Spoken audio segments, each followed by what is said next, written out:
Across the Western world, a profound shift is occurring. Our societies are rapidly changing, driven by policies that prioritize multiculturalism over the preservation of our own heritage. This isn't simply about organic cultural exchange, which has always enriched nations. It's about a deliberate top-down imposition of diversity, often with little regard for the consequences.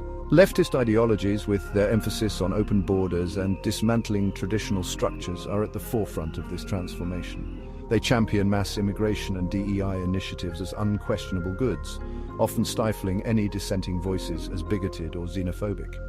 But what are the long-term implications of these policies for the social fabric of our nations? While proponents argue for the enriching aspects of multiculturalism, they often fail to address the concerns of those who feel their own identities are being sidelined. The relentless focus on celebrating difference can paradoxically lead to the erosion of what makes a nation unique.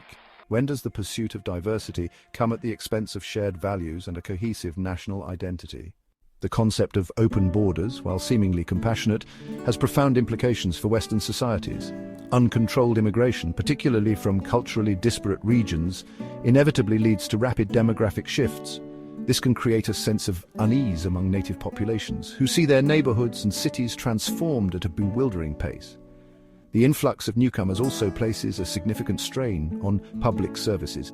Housing, healthcare, and education systems, already stretched in many Western nations, struggle to cope with the increased demand. This can lead to longer waiting times, reduced quality of service, and increased competition for resources, fueling resentment between newcomers and existing residents.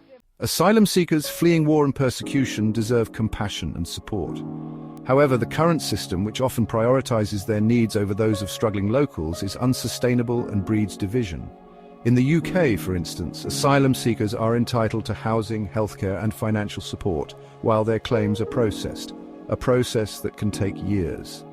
This preferential treatment is particularly jarring for those who have worked and paid taxes all their lives, only to find themselves struggling to access the same benefits. It creates a two-tier system, fostering resentment and undermining social cohesion. The question must be asked: how can we reconcile our humanitarian obligations with the needs of our own citizens?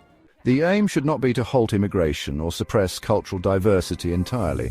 However, a more balanced approach is needed, one that acknowledges the concerns of existing populations while promoting genuine integration. This means encouraging newcomers to learn the language, respect the laws and customs of their adopted country, and contribute to society. It also requires a renewed focus on preserving our own cultural heritage. Our traditions, values, and shared history are what bind us together as a nation. They should not be sacrificed on the altar of multiculturalism, but cherished and passed on to future generations. Finding this balance between embracing diversity and preserving our heritage is the key to building a cohesive and harmonious society.